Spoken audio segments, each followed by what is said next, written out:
After about a year of paying insurance on this wrecked truck that I cut the roof off of with plans of making a rock crawler, finally doing the 8-lug 1-ton axle swap. This is a GM 10-bolt front and rear truck. We're gonna do a fully floating 14-bolt rear, Dana 60 GM front axle, both with 456 gears in it. Hopefully they'll go right in. Y'all wish us luck. This is my square body wheeler. This thing's been on the back burner for a while. I have a lean-to behind my shop that's attached right behind this wall that this thing's been stored in. This square body here was a Suburban. It's been rolled and wrecked. Tore this thing all up. So it looks like we're going convertible with the Suburban.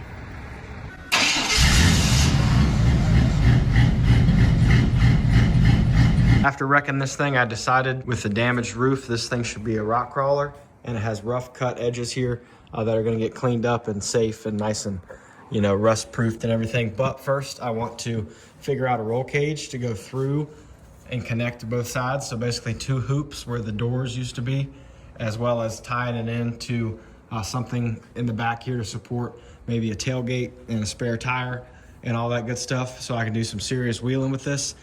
Super floppy right now without the support. So I want to reinforce the body and kind of tie that roll cage into the frame. So this thing will be a dedicated rock crawler. It's already on 40s. I got a couple other plans for it.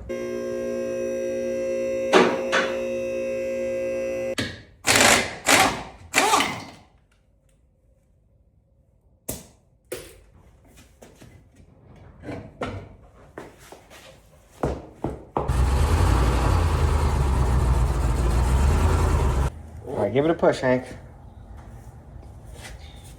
All right, let me get in there. All right, 1, 2, 3, push.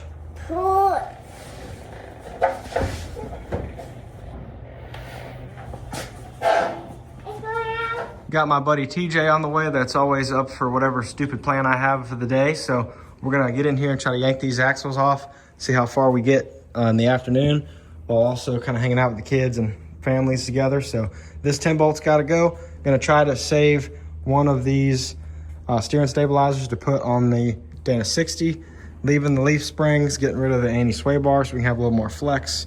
I'm gonna try to retain the stainless braided brake lines, these shocks, all that. So literally just replacing the axle and hoping to keep everything else. So same thing in the rear here. Might even try to keep these brake lines. Obviously getting rid of this little guy. Look at that cute little axle right there. That's just real cute with a 40-inch tire. Yeah, we had to swap that out. So you can see here, we got the beef, the 1-tons going in. Need to clean them up, need to do a few more things to them, but while I have some help, we're gonna try to get at least one of them underneath the truck. You got the safety supervisors here, and you can see on this Dana 60, I have no steering arm right now. You may have noticed the big horseshoe shaped one on the 10 bolt for the lift kit, and we're doing kind of the same thing here. I've got a custom steering arm that's been fabricated by the guy Alex that I actually bought this axle from. He's done a bunch of old school wheelers. Look at this thing, out of control. Look at this tow rig here that was obviously on big tires at one time.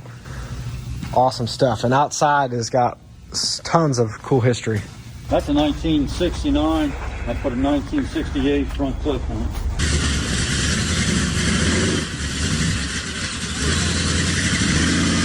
Serious suspension articulation is a key to success here. As we move down the trail, slippery telephone pole-sized logs are spaced just right to get almost any wheelbase into a serious jam. This is going to be a simple push-pull, just like the factory setup, just with a rise to it. Instead of doing a S-shaped wonky pitman arm, we're going to use the factory pitman arm, and then this is pretty solid, beefy, overbuilt. Not so pretty, but that should be strong right there, and that's going to go actually like this, and we'll attach that to our factory steering arm. Hopefully all of our spring perches are the same. Kind of measured, kind of did some Googling. We'll see if stuff goes right in or if it's gonna fight us. Got some RTV on this steering arm plate here, and then Hank's gonna help me with the blue Loctite as we put that on. So I don't wanna forget the spring that goes on there. So we're gonna put that, all right, new steering arm going on. Make sure I put that the right way. So that's gonna go on just like that, Hank. We're gonna put some grease in it. I try it. Yeah, you're gonna try it. So we're gonna put this on here like this. I don't know how much force it's gonna take to push that down. We put it on here. Yeah, we're gonna put that on there too. There you go, perfect. Now hold it upright, and I'm gonna put this in the hole. That might be too much. We'll share some with the other ones. Perfect. Daddy, hold it. I touch it. Here, no, don't touch it. Let me put the let's put the lid back on it. Bye, Dad. Screw that lid back on for me. Righty tighty. I did it. Bye, Dad. Thank you. You can go play now. Bye. All right, I got my purse. Let's try it out. This thing doesn't want to come out. Okay, that's a tight spot right there.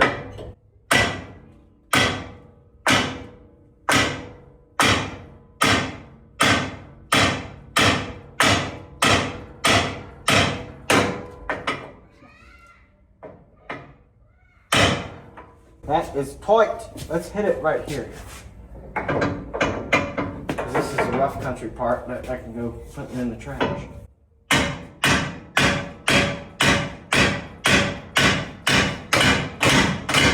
Yes, super nice smack. Ow, my hand.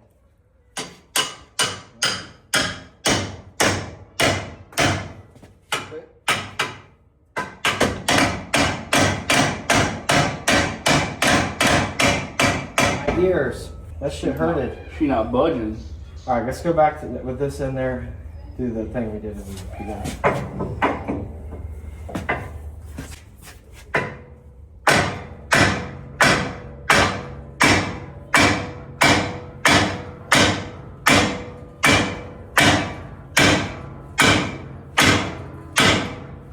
What does the Grinch say when the monkey's hitting the head?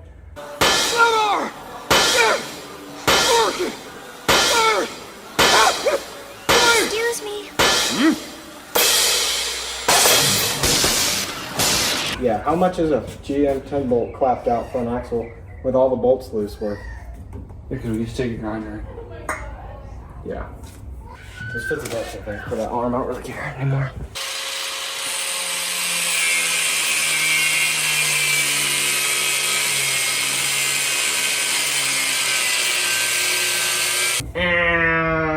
Yeah.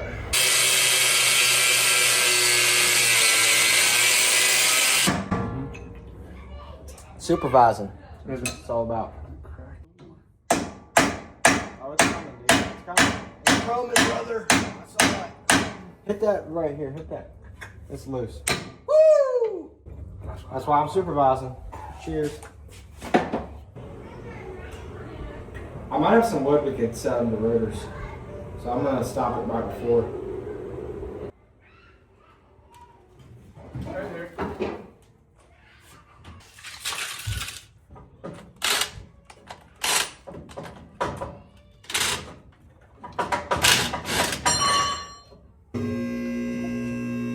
We'll go up to a lot.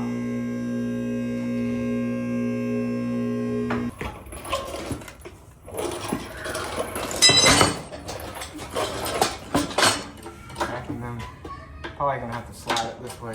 I'm just gonna jack it up and we can pick it up. Oh, there you go. Look at that. It's freaking balancing right there, kinda. Yeah, that looks about. There you go. Yeah, it's all up in there.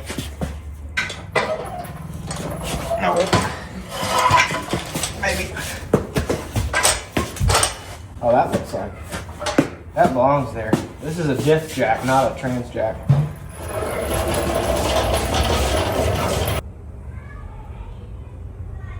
Coming. Slow down a little bit. A little bit more. A little bit more. Stop. What you need? We'll use the U-bolts and suck this side up. Okay. Yeah, And that's then- touching, yeah.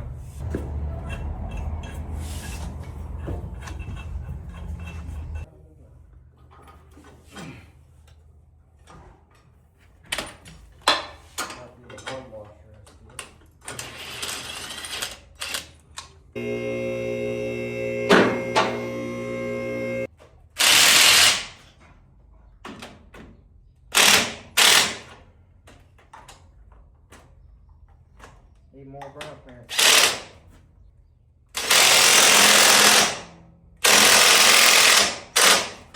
we're snugging her down, but we have got the Dana 60 in here. Needs a new tie rod. Not super stoked on my washer setup over here. This used U-bolt situation. Had to do a bunch of washers here because these are for a real big, giant lift set of leaf springs. So that's all right though, they're real big. I think we'll be okay there. One thing we got going on, TJ pointed out my zip ties holding on my, what cover is that again? That's the torque converter cover. Yeah, torque converter cover, or the flywheel is what I was thinking about, flywheel cover. That's been on there since I put the transmission in it because I lost the bolts. So we also put some zip ties on the front drive shaft because this doesn't match up. I need U-bolt style instead of the little half flange there. It's a little bit different. So right now we're running zip ties, so don't let me forget to fix that before we take it wheeling.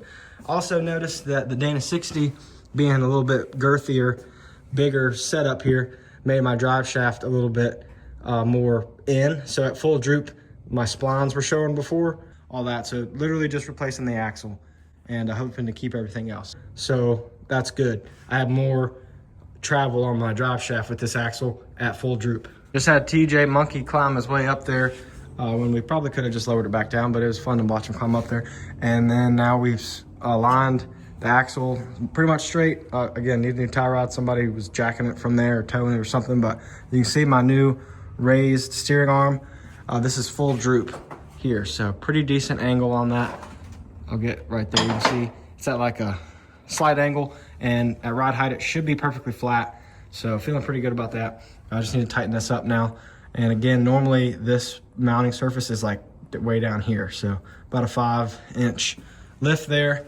And that was a pretty easy fix to make this a direct swap without having to change the whole steering setup. Again, crossover steering, better. This was easier. With the front dually axle sticking out a mile from the factory rear axle, I know I'm gonna be about 5 inches wider on each side with that. So doing a single rear wheel 14 bolt, I kind of wish I could make this work. So I got my Steely 17-inch wheel just backwards on here, which would pretty much match my width to the front. You can see this is what it normally looks like on the right way.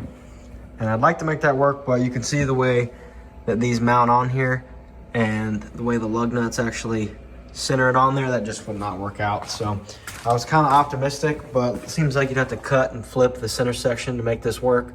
Let me know what y'all think of that idea though. That would be pretty nice. I could just paint those to match the outside of the wheel and then have an easy, spacer kit without putting a crazy amount of strain on the hubs there, because it would still mount in the same spot. But anyway, we're gonna get that axle out and get this thing done.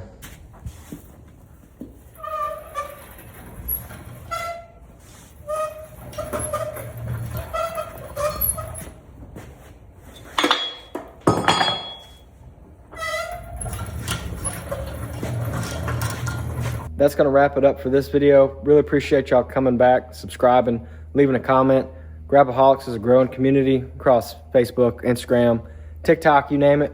We've even got grappaholics.com. So thank y'all for helping this grow. This is my hobby and passion that I share with all of y'all. Talking trucks, tires, and suspension is really, just fun, and I enjoy doing it with y'all. So y'all leave a comment. Let me know what you're working on. I'm gonna get back to work. That is gross. Rusted junk.